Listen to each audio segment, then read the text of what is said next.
Hello students, today we are going to learn about the hierarchical orders, that is the species, genus, family, order, class, phylum and kingdom, and how they are formed. So I have designed a simple experiment for you so that you can understand how species, genus, etc. are formed.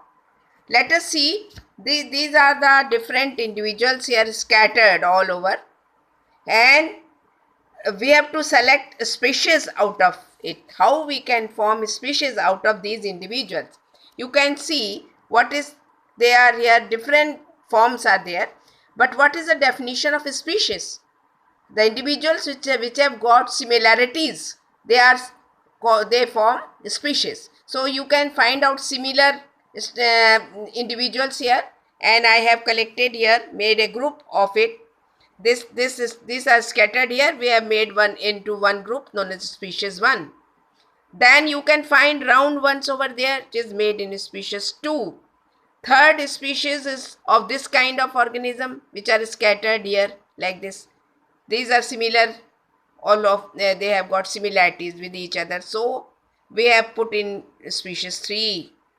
Species 4, elongated individuals, they have got similar structures, so we have put in species 4. So they have got species 5. These individuals which are scattered here you can see one of them here, many are there. They are put together in species 5 because they are similar. And species 6, these individuals are also similar, so we have made a group out of them. Here they are scattered over here. Species 6, similarly species 7 and species 8. So these are collected here on the basis of similarities. Now let us see next higher group is genus. How genus is formed?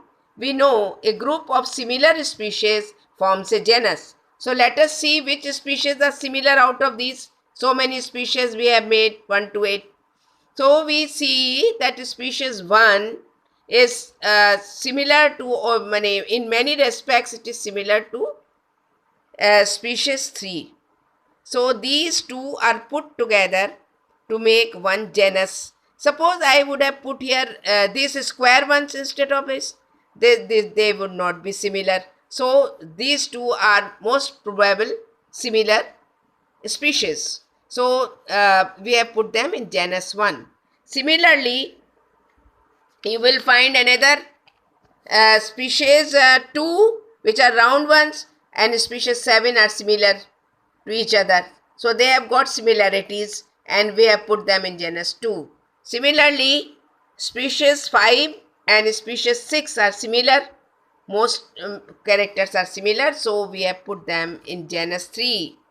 And genus 4 consists of species 4 and species 8. They have got almost similar structure, similarities are there. So similar species are put in genus. Next higher group, genus. Now we come to next higher group is family. So what is the definition of family? The similar genera which have got similarity and are related to each other are put together in a family. So let us see which genera out of which we have made 4 genera. So genus, so how they are related, which one are related? So genus 1 seems to be related to genus 2 because they are all, both of them are round structures. So we place them together. This genus 1 is placed along with genus 2 to form family 1. Now let us see, this is family 2 here. This genus 3, they are all square like and are similar to genus 4. Genus 4 is square or elongated, this kind of a structure. So they are similar. So we have put them in family 2. Like this, we can see that families, next we have put into families, and now next we can also make orders. How the orders are formed? In this manner, orders, class, phylum and kingdoms can be formed by assembling the similar families as assembled into orders, similar orders into class, similar class into phylum, and then comes the kingdom.